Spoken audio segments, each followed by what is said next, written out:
이 일이 있은 후 예수님과 그의 제자들은 유대 지방으로 갔습니다.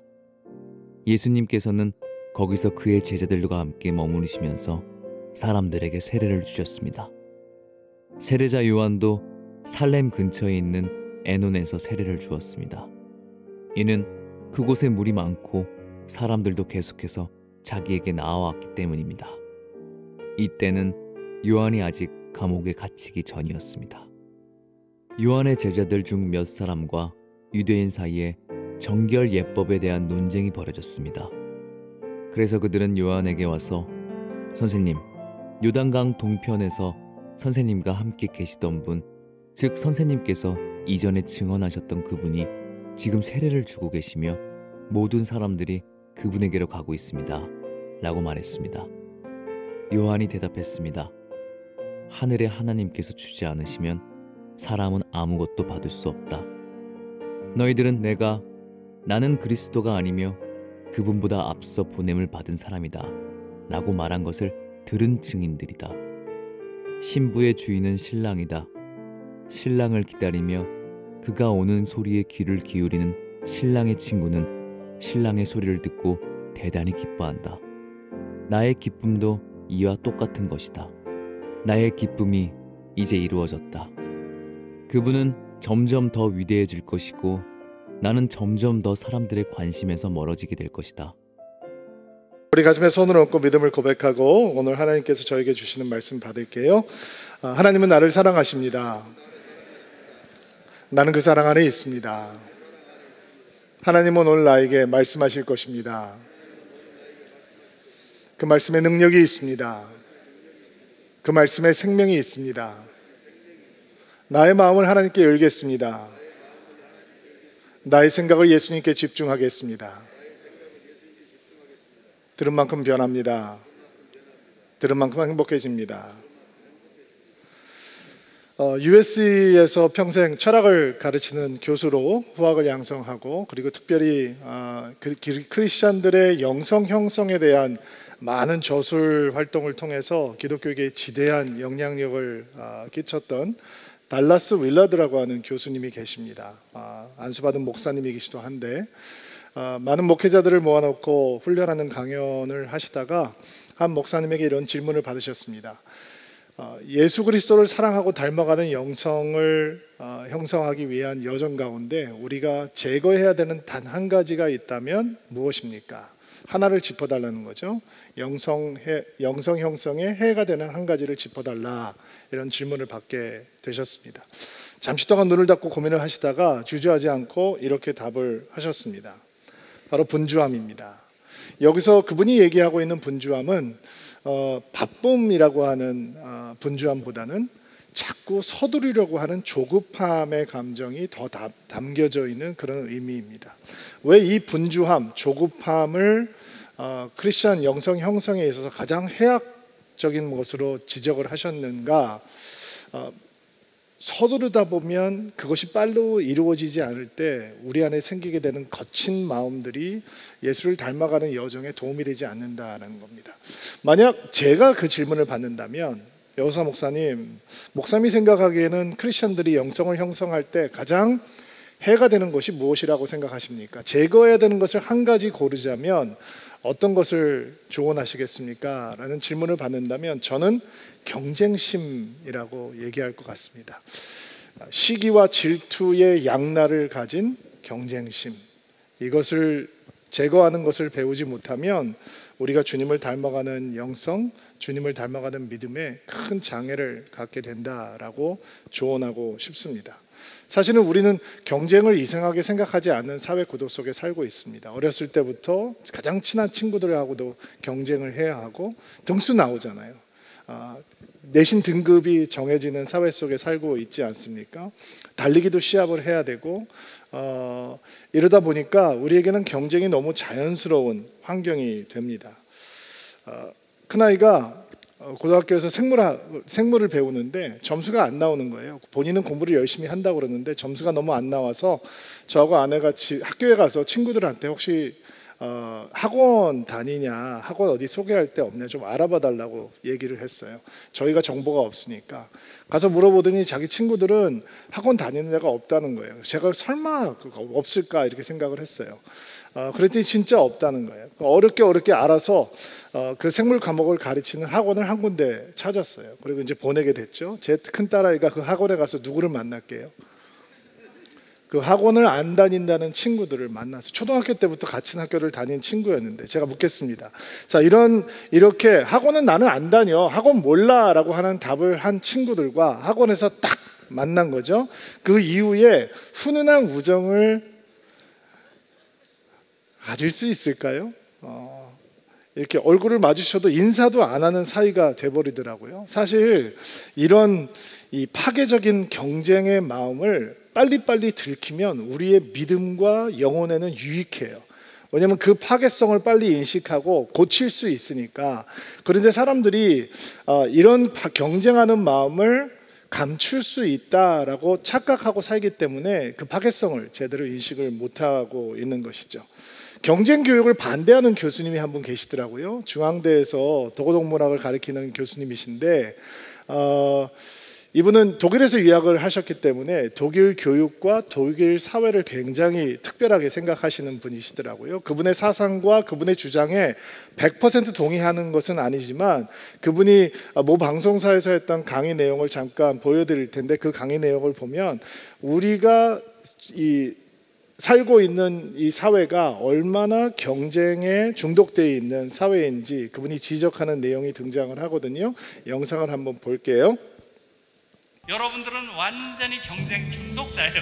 네. 경쟁 안 하면 정의롭지 않다고 생각하잖아요. 그러나 독일 같은 경우는 경쟁 안 시키고 또 가고 싶어? 다 가. 모든 걸 열어놨잖아요. 독일이 지금 학문이 떨어져요? 독일이 지금 못 살아요? 한국은 완전히 경쟁 이데올로기 속에서 모든 사람들을 위계화시키는 이런 문화가 전면적으로 지배하고 있는 거예요. 우리가 보편적으로 너무나 당연시하는 어떤 취식, 즉 경쟁은 불가피하다, 때로는 좋은 것이다, 이런 생각, 이게 지금 보편적으로 한국인들이 가지고 있는 생각이잖아요. 예, 그것은 분명하죠. 네. 그런 것들을 이데올로기라고 부르는 거예요. 그러니까 이데올로기란 말을 조금 알 필요가 있어요. 모든 이데올로기가 가지고 있는 특징은 자신을 naturalize해요. 보통 그걸 자연화한다 그래요. 마치 자연 상태가 늘 그런 것처럼 경쟁, 그거는 인류가 늘 가지고 있었던 거고 자연 상태는 늘 경쟁이야, 이렇게 얘기하는 거죠. 다시 말하자면 경쟁 이데올로기는 자본주의라고 하는 독특한 사회 구성체가 만들어낸 이데올로기라는 거죠. 이해하셨죠? 네. 제가 제일 끔찍하게 본 광고 방송이 그대는 불꽃이단가 그거예요. 한 엄마가 아침에 새벽같이 일어나서 막 유치원 다니는 아이들, 그죠? 빨래하고 김밥 싸주고 또 저녁에 일하고 돌아와가지고 목을 딱 질끈 매더니 또 공부해요. 그러고 뭐라고 나와요 그 다음에? 나는 불꽃입니다. 그렇죠. 나는 불꽃입니다. 아이고. 와, 정말 너무너무 파렴치한 광고예요. 있을 수 있는 이야기예요. 그러니까 끊임없이 자기 착취를 하라는 거예요. 그러니까 우리 모두에겐 이런 거를 긍정적으로 볼 수밖에 없는 어떤 이데올로기가 그렇죠. 퍼져 있다라는 거죠. 그렇죠. 모든 지배적 지식은 지배하는 자의 지식이에요. 만약에 이 사회를 지배하는 자들이 인간이 살만한 사회, 행복한 사회를 만들었다면 그러한 지식을 우리가 무비판적으로 받아들여도 돼요. 그런데 끔찍한 지옥을 만들었다면 그 지식을 무비판적으로 받아들이는 것은 나를 더 노예로 만들고 더 종속적인 관계로 만드는 무시무시한 일인 거예요. 자, 저 김누리 교수님의 주장과 사상에 100% 동의하지 않는다고 할지라도 저분이 지적하고 있는 것처럼 우리가 너무도 아무렇지도 않게 받아들이고 있는 경쟁 구도의 사회의 현실성에 대해서는 누구도 부인할 수 없을 것 같아요.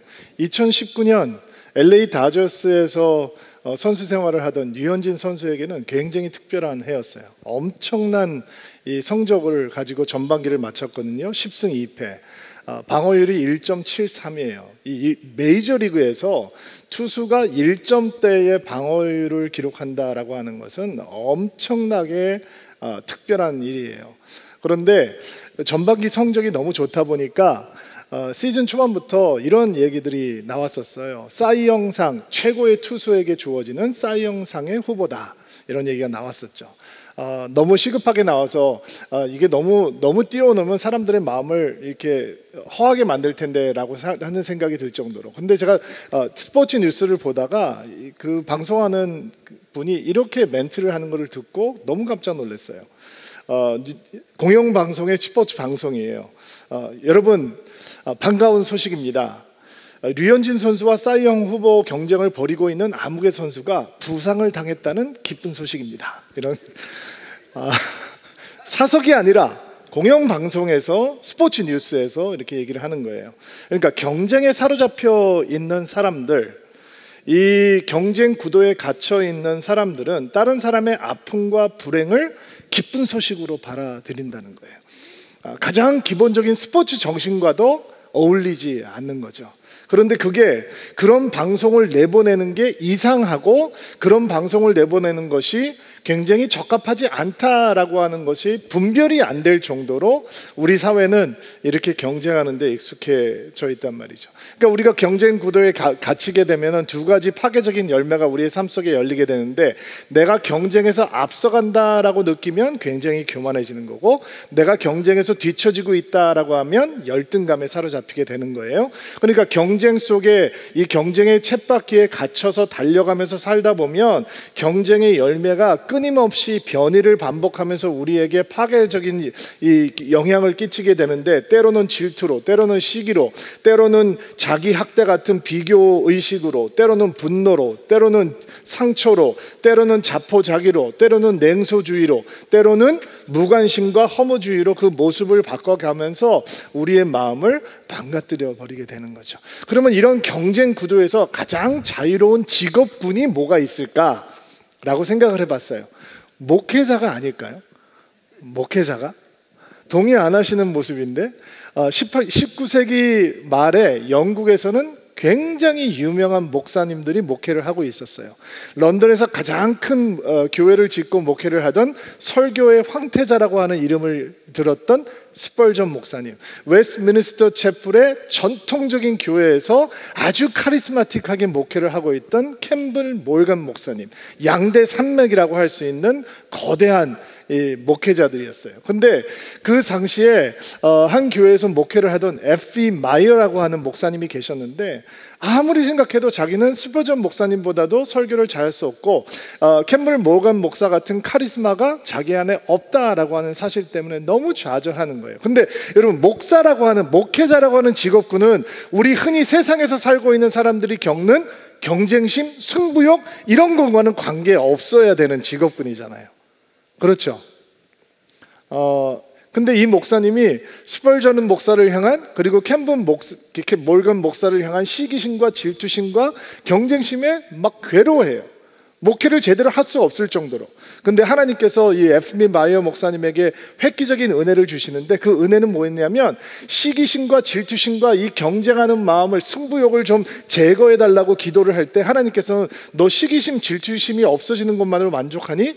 그것을 위해서 기도하지 말고 그들을 축복하면서 기도해라, 이렇게 말씀을 해주셨다고 해요. 정말 하나님의 음성이 아니면 주실 수 없는 거죠. 그래서 이분이 어느 정도로 이 두 목사님을 위해서 기도를 하기 시작했냐면, 때로는 공중 기도를, 자기 교회에서 목회를 하는데 공중 기도를 할 때 스펄전 목사님을 축복하고 기도하고 캠블 모건 목사님을 축복하고 기도했다는 거예요. 그런데 100여 년이 지난 지금 그 시대를 재조명하면서 우리는 두 명의 목사를 얘기하지 않아요. 우리는 그 19세기 말에 런던에는 3명의 영적인 거장이 있었는데, 한 명은 스펄전이요, 한 명은 캠블 몰건이요, 한 명은 F.E. 마이어다라고 얘기해요. 누가 가장 탁월한 저술 활동을 했는가? 그렇게 시기심과 질투심과 승부욕 때문에 괴로워하던 F.E. 마이어라고 하는 사람이 얼마나 많은 저술 활동을 통해서 좋은 영향력을 끼쳤는지 몰라요. 제가 어렸을 때부터 승부욕이 굉장히 센 사람이에요. 근데 제가 목회자가 됐네요. 목사를 안수받는 순간 제가 제 안에 가지고 있던 경쟁심이 싹 없어졌겠죠? 저보다 목회 잘하고 있는 선배님들을 질투하고 시기하고, 안 보이죠? 들키지 않으니까 안 보여줘도 괜찮은 거예요. 다른 사람들이 뭐라고 얘기하면 조용히 디스하고, 또 목회를 하다 보면 내 품위를 손상시키지 않고 남을 살짝 디스하는 거 아주 달인처럼 잘할 수 있는 능력을 얻게 돼요. 여러분들이 그렇게 살고 계시는 것처럼. 그리고 우리의 영혼은 흔들리기 시작하는 거죠. 이 시기심과 질투심으로 얼룩진 경쟁심에 갇혀버리면 축복을 축복으로 받아들이지 못해요. 늘 불만하고 늘 원망하게 되어 있어요. 그래서 우리는 배워야 해요. 경쟁의 파도에 휩쓸리지 않고 믿음을 지킬 수 있는 방법. 오늘 세례 요한의 삶의 모습을 통해서 우리는 그런 믿음을 좀 배워보려고 합니다. 자, 세례 요한이라고 하는 사람, 예수님 당시에 가장 큰 영적인 바람을 불러일으켰던 특별한 사람이었죠. 400년의 하나님의 침묵을 깨고 등장을 해서 하나님의 말씀을 헤롯 왕에게까지 두려움 없이 담대하게 증거하면서 사람들이 그를 향한 열광을 하기 시작합니다.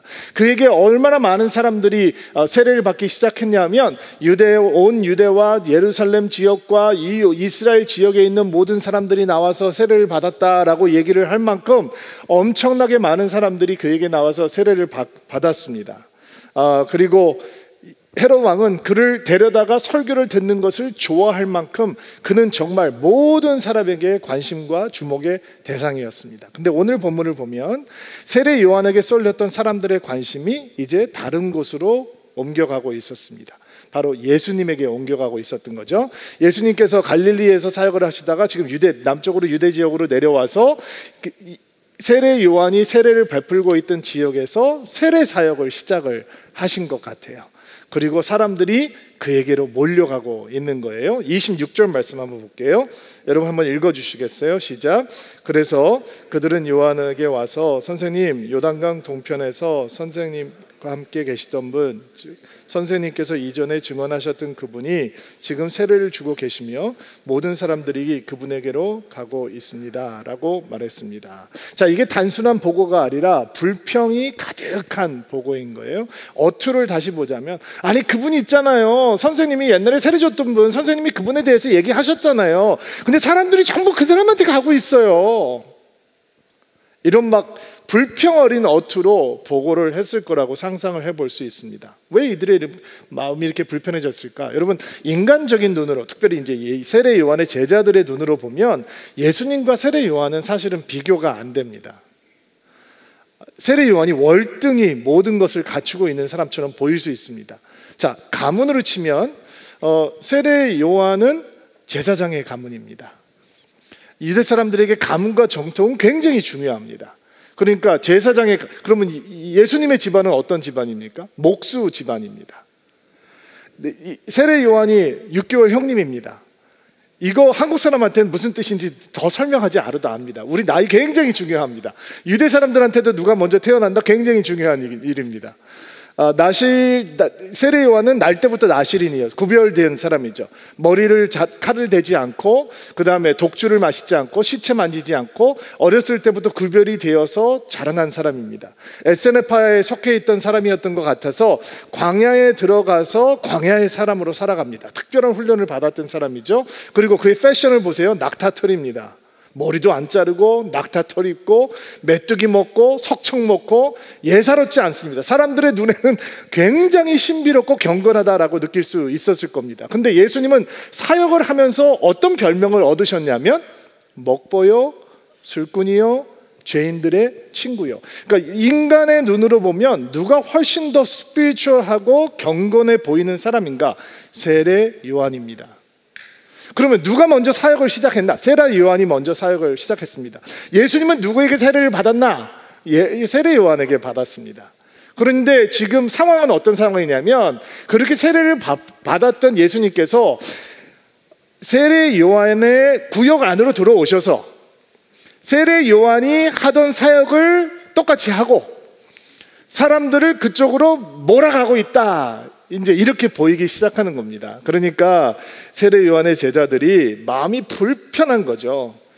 지금 현대 서울을 살고 있는 우리들만 이런 경쟁심에 노출이 되어서 그 경쟁심이 우리 안에 해악을 끼치는 것이 아니라 2000년 전에 살았던 세례 요한의 제자들도 경쟁의 파도가 밀려올 때 그 파도에 휩쓸리지 아니하고 살아남지 못했다라는 것을 볼 수 있습니다. 그런데 세례 요한이 참으로 특별한 사람입니다. 자신에게 몰려왔던 사람들이 이제 예수님께로 몰려가 있는 상황 속에서 조금도 흔들리지 않는 믿음의 모습을 보여주거든요. 우리가 그 믿음을 배워야 하는 것입니다. 안 그러면 우리는 하나님의 선물이 다가와도, 하나님의 축복이 주어져도 기뻐하지 못하고 늘 불만족하고 감사하지 못하고 하나님을 원망하는 믿음으로 전락해 버릴 수 있기 때문입니다. 오늘 제가 어떻게 하면 경쟁의 파도가 밀려올 때 그 파도에 휩쓸리지 아니하고 믿음을 지켜낼 수 있을까, 4가지 원칙을 좀 나누려고 하는데요. 27절 말씀 보겠습니다. 한번 읽어주세요. 시작. 요한이 대답했습니다. 하늘에 하나님께서 주시지 않으면 사람은 아무것도 받을 수 없다. 자, 요한에게서 배우는 경쟁에 휩쓸리지 아니하는 믿음의 모습, 삶 속에서 하나님의 손길, 하나님의 인도하심을 보고 인정하는 것입니다. 똑같은 것을 보고 있어요. 제자들은 뭐를 보고 있느냐? 세례 요한의 제자들은 예수님이 다 뺏어가고 있습니다. 사람들이 다 예수님께로 가고 있습니다. 지금 이거 기쁘지 않은 상황입니다. 이런 것만 보는 거예요. 그런데 세례 요한은 무엇을 보고 있느냐? 하나님께서 주시지 않으면 받을 수 없다. 거기에 하나님의 손길이 있다라고 보는 거죠. 이게 아주 특별한 믿음이에요. 세례 요한의 제자들은 예수님께서 뺏어간다고 생각하고 세례 요한이 경쟁에서 밀렸다라고 생각하니까 불평 어린 항의를 하게 될 수밖에 없는 것입니다. 세례 요한은 똑같은 상황인데 하나님의 손길을 보니까 하나님께서 역사하시는 것을 인정하고 예수님과 더불어 경쟁하지 않는 믿음을 견지할 수 있는 것입니다. 여러분, 사람들은 하나님께서 공평해야 한다라고 하는 생각을 갖고 있습니다. 그리고 사람들이 생각할 때 하나님이 공평하셔야 된다라고 하는 전제 속에는 모든 사람들을 동일하게 대우하셔야 된다라고 생각을 하는 것입니다. 그러나 성경은 그렇게 공평을 설명하지 않습니다. 성경은 하나님의 공평은 기회의 공평이다라고 얘기를 합니다. 여러분 잘 알고 있는 달란트 비유 생각나시죠? 한 종에게 5달란트, 한 종에게는 2달란트, 한 종에게는 1달란트를 맡기셨습니다. 1달란트는 남자가 30년 동안 일을 해야 모을 수 있는 거대한 큰 금액입니다. 자, 이렇게 3명에게 각각 다르게 달란트를 맡기시죠. 그리고 우리는 그것을 불공평하다라고 얘기를 합니다. 생각을 그렇게 하는 거예요. 그리고 우리는 또 이렇게 해석을 합니다. 5달란트 받은 사람은 축복받은 사람이다 라고 생각을 합니다. 1달란트 받은 사람은 5달란트 받기 위해서 뭔가 더 열심히 해야 된다라고 자기를 닥달하게 되어 있습니다. 5달란트 받은 사람과 2달란트 받은 사람이 1달란트 받은 사람보다 더 축복받은 사람이다라고 성경은 증거하고 있지 않음에도 불구하고 우리는 이런 성경을 읽으면서 어떻게 하면 1달란트가 아니라 5달란트를 받은 인생이 될까 고민하고 열심히 노력하려고 합니다. 근데 사실은 하나님의 공평은 이 세 사람에게 똑같은 기회가 주어졌다라고 하는 것에 있습니다. 하나님께서는 5달란트 받은 자가 이긴 자다라고 얘기하지 않습니다. 하나님께서는 5달란트 받은 자가 더 축복받은 사람이다라고 얘기하지도 않습니다. 5달란트 받은 자가 열심히 일을 해서 5달란트를 남겼습니다. 2달란트 받은 자도 열심히 일을 해서 2달란트를 남겼죠. 그들이 2달란트를 남긴 사람이 5달란트 남긴 사람보다 못하다, 졌다라고 얘기하지 않습니다. 하나님께서는 똑같이 칭찬하십니다. 착하고 충성된 종아. 반대로 1달란트를 받았는데도 불구하고 자기에게 주어진 공평한 기회를 땅으로 묻어버린 종을 향해서는 이런 준엄한 책망이 주어지죠. 악하고 게으른 종아. 기회를 살리지 못한 것에 대해서 하나님께서 책망을 하고 있는 것입니다. 여러분, 5달란트 받은 자가 1달란트 받은 자 앞에서 뻐기고 교만해야 하고 자랑해야 하고, 이렇다면 하나님께서 주신 기회를 제대로 살리지 못하는 거겠죠.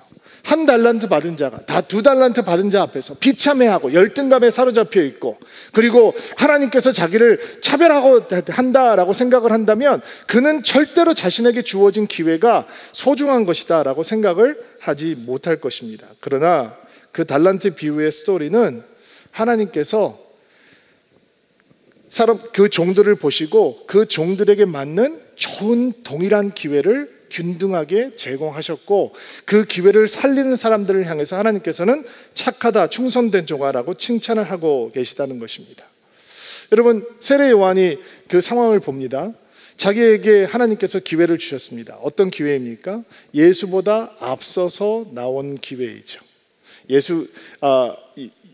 예수님을 증거하는 역할을 그에게 감당하게 해 주신 것입니다. 사람들이 예수님께로 몰려가는 것을 바라보고 세례 요한이 인간적으로 보면 이렇게 생각할 수도 있지 않겠습니까? 뭐야 하나님, 나 언제 이렇게 400년 만에 들어서 침묵을 깨시고 나를 들어서 쓰시다가 이제 이렇게 나를 버리시는 거야? 이렇게 나 이제 끝나는 거야? 이렇게 생각할 수도 있지 않겠습니까? 그러나 이런 모든 상황 속에서 이 세례 요한의 제자들은 철저하게 경쟁 구도 속에서 시기와 질투의 마음으로 모든 것을 해석하지만 세례 요한은 하나님의 손길이 있는 것을 보는 것입니다. 자, 우리가 어떻게 경쟁 사회 속에서 시기와 질투가 늘 우리의 마음을 유혹하는 상황 속에서 거기에 넘어지지 아니하는 믿음을 가질 수 있을까? 내 안에 하나님의 손길이 있다라고 하는 것을 인정하고 인식하는 것입니다. 여러분, 저보다 목회 잘하는 사람은 얼마든지 많이 있습니다. 저보다 설교 잘하는 사람들은 널렸습니다. 내가 만약에 그들을 보고 괴로워하고 그들을 보고 질투하고 그들을 이기려고 애쓴다면 여러분은 정말로 행복하지 않은 성도들이 될 것입니다. 왜? 불만하고 원망하는 목사의 영혼 가운데서 어떻게 은혜로운 설교가 나올 수 있겠습니까? 그러나 내 삶 속에 하나님의 손길이 있다라고 하는 것을 보고 인정하는 순간 나는 다른 사람과 경쟁하지 않는 목회자가 될 수 있는 것입니다.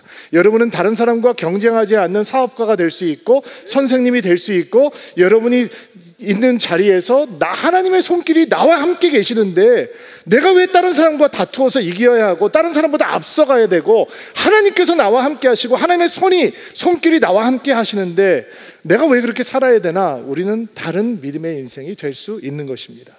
자, 두 번째 28절 말씀 한번 읽어볼게요. 28절 말씀 읽어주세요. 시작. 너희들은 나는 그리스도가 아니며 그분보다 앞서 보냄을 받은 사람이다 라고 말한 것을 받은 증인들이다. 자, 경쟁의 파도에 휩쓸리지 않고 믿음을 지켜갈 수 있는 일, 자기의 스페셜 미션을 찾는 거죠. 자기의 스페셜 미션을 찾으면 하나님 앞에서 자신이 얼마나 소중한 가치를 가진 존재인지 확인할 수 있는 것입니다. 그러면 지금 세례 요한이 제자들에게 이렇게 증거를 하고 있죠. 자기를 뭐라고 부르고 있어요? 그분보다 앞서 보냄을 받은 사람이다. 그러면 우리가 세례 요한이 처음 등장했을 때 이사야서에 나와 있는 말씀을 통해서 그가 어떤 일을 할 사람인지 증거했었죠. 외치는 자, 어디서 외치는 자예요? 광야에서. 사막에서 외치는 자예요. 광야에서 여호와의 길을 예비하고 사막에서 여호와의 하나님의 대로를 평탄케 하는 자. 이게 세례 요한의 미션인 거예요. 그 미션이 뭐냐? 광야에서 사막에서 하나님의 길을 준비하는 거예요. 광야와 사막이라고 하는 것은 뭐를 상징하는 거냐면 그 당시에 있는 사람들의 영혼의 상태를 상징하는 거예요. 메시아가 오셨어요. 하나님의 아들이 오셨단 말이에요. 그런데 사람들의 영혼이 광야 같아요. 사막 같아요. 만날 준비가 되어 있지 않아요. 하나님의 구원자를 보내주셨는데 은혜를 사모할 수 있는 마음을 상실해 버렸어요. 그러니까 누군가 준비를 해줘야 되는 거예요. 그 역할을 하는 사람이 누구예요? 세례 요한이란 말이에요. 그게 세례 요한의 스페셜 미션이에요. 예수보다 더 많은 사람에게 세례를 주고 예수님보다 더 많은 사람에게 설교를 하는 것이 그의 미션이 아니라 그의 미션은 예수를 드러내는 삶, 사람들에게 예수를 보여주는 것, 그들이 예수를 만날 수 있도록 길을 준비해 주는 것. 왜? 그는 메시아가 아니니까 그것이 그의 미션인 거예요. 그게 그의 삶의 목적이고 의미인 거죠. 이것을 꽉 붙들고 있으면 자기가 얼마나 하나님 앞에서 소중한 존재인지 흔들리지 않을 수 있어요. 이게 흔들리면, 경쟁심이 들어오면 금방 시기와 질투로 우리의 마음이 가득하게 되고 원망과 분노와 상처로 가득하게 될 수밖에 없는 거예요. 여러분 믿으십니까? 여러분이 신명망측하게 지어졌다라고 성경은 이야기합니다. 원더풀하게, fearful하게, 경이롭게 지어졌다는 거예요. 그리고 우리 하나님은 실수가 없으세요. 우리는 어쩌다 생긴 존재가 아니라 하나님께서 계획하시고 의도하셔서 이 땅에 오게 된 거예요. 다른 나라가 아니라 대한민국 서울에 심어주셨단 말이에요. 거기에 스페셜 미션이 있단 말이죠. 여러분의 가정에 심어주신 스페셜 미션이 있는 거예요. 여러분의 아버지가 되고 여러분의 어머니가 된 스페셜 미션이 있단 말이에요. 여러분이 서울 드림교회에서 성도가 되고 집사가 되고 셀장이 되고 세럴이 되는 스페셜 미션이 있단 말이에요. 그 미션을 찾으면 다른 사람과 경쟁하고 흔들리지 않아도 된단 말이에요. 왜? 그 미션이 나를 소중하게 만들어준단 말이죠. 그 미션을 찾으면 어떤 경쟁의 파도가 몰려와도 휩쓸리지 아니하고 고귀한 믿음을 간직할 수 있는 믿음을 간직할 수 있게 되기를 일줄로 믿습니다. 자, 29절 말씀 또 볼게요. 세 번째 29절 말씀 읽어주세요. 시작. 신부의 주인은 신랑이다. 신랑을 기다리며 그가 오는 소리에 귀를 기울이는 신랑의 친구는 신랑의 소리를 듣고 대단히 기뻐한다. 나의 기쁨도 이와 똑같은 것이다. 나의 기쁨이 이제 이루어졌다. 자, 경쟁의 파도에 휩쓸리지 않는 믿음. 세 번째 모습은 다른 종류의 기쁨을 배우는 거예요. 다른 종류의 기쁨. 세례 요한은 자기에게 임한 기쁨을 설명하기 위해서 결혼식 비유를 하는데 신랑의 친구의 기쁨이라고 얘기하죠.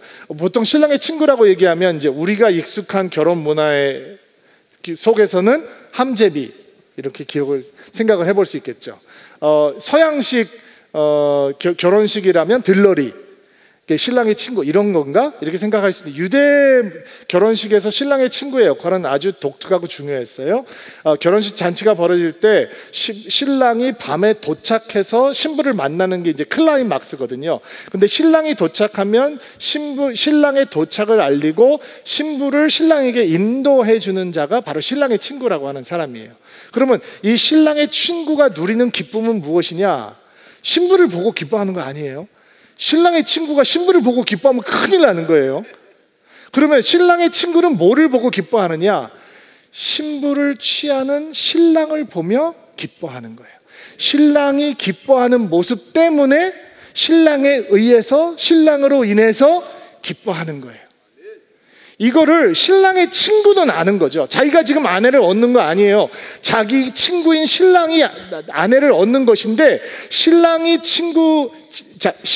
아내를 얻는 것만큼 동일하게 기뻐해 주는 사람이 누구냐? 신랑의 친구라는 거예요. 그러니까 지금 세례 요한은 나는 신랑이 아니다라고 거듭해서 설명을 하고 있어요. 그러나 나는 신랑의 친구이기 때문에 신랑에게 사람들이 몰려가고 신랑이 기뻐하는 것을 보고 나는 기뻐한다. 이게 다른 종류의 기쁨이 있다라는 거예요.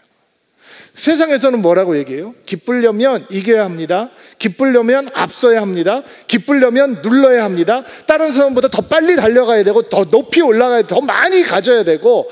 여러분 어떻게 그렇게 살겠어요? 어느 제왕이 지지 않고 평생 살 수 있는 사람이 있으며 어떤 인생이 끊임없이 이기고 끊임없이 앞서가고 끊임없이 누르면서 살 수 있겠어요? 그렇게 산다 한들 누가 나를 치지 않을까 너무너무 불안해하겠죠.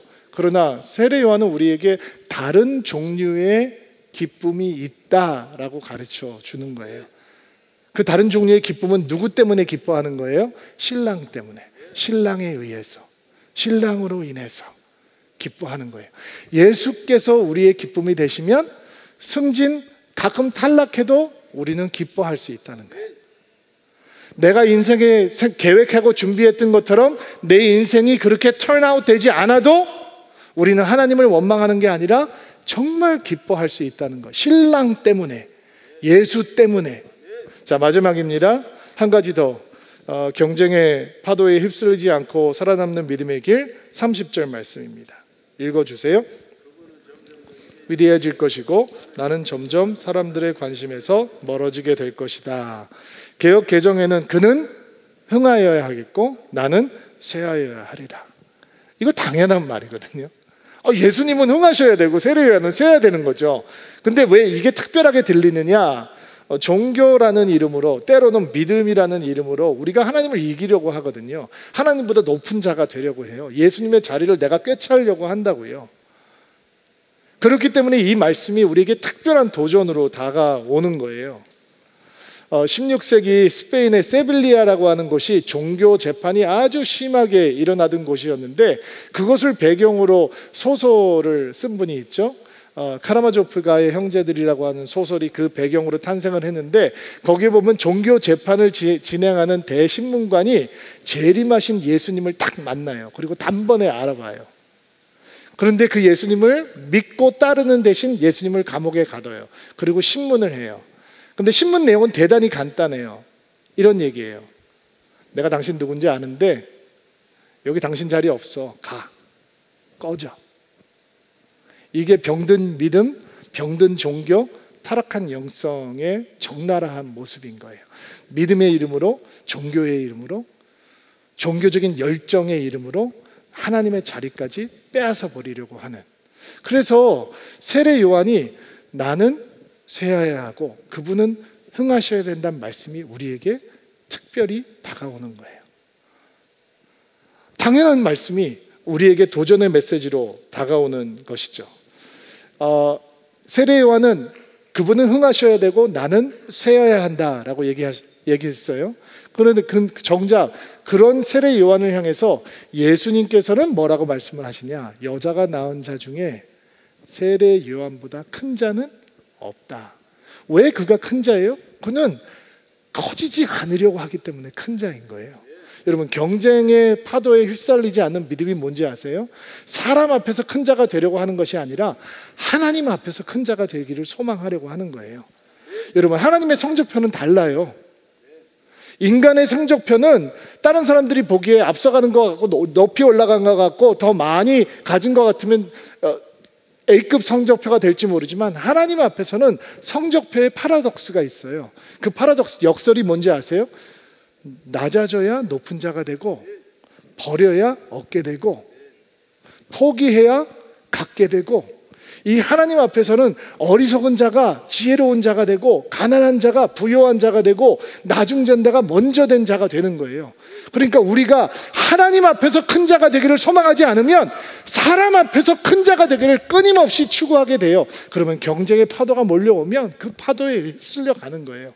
여러분, 하나님 앞에서 큰 자가 되기를 소망하는 인생 되기를 주의 이름으로 축복합니다. 경쟁 구도 우리가 바꿀 수 있을까요? 글쎄요. 그러나 경쟁의 파도가 밀려올 때 그 파도에 휩쓸리지 않는 믿음은 우리 가질 수 있습니다. 이런 믿음이 여러분 믿음 되기를 주의 이름으로 축복합니다.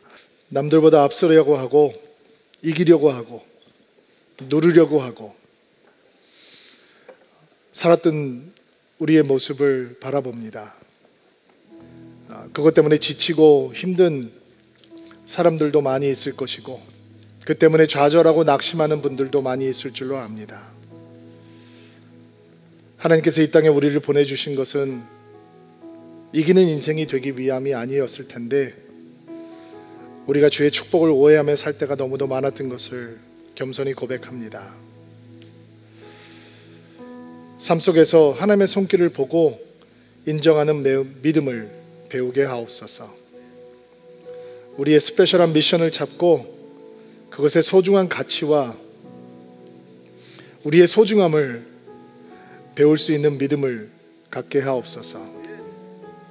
예수라고 하는 다른 종류의 기쁨을 누리는 믿음의 사람이 되게 하옵소서. 사람 앞에서 큰 자가 아닌 하나님 앞에서 큰 자가 되기를 소망하는 믿음을 갖게 하옵소서. 이기려고 달려가는 인생이 아니라 하나님의 칭찬을 구하는 복된 인생 되게 하옵소서. 이번 주도 믿음으로 시작하겠습니다. 예수의 이름을 부르며 시작하겠습니다. 주님과 동행하는 한 주 될 수 있도록 도와주옵소서. 예수님의 이름으로 기도하옵나이다. 아멘.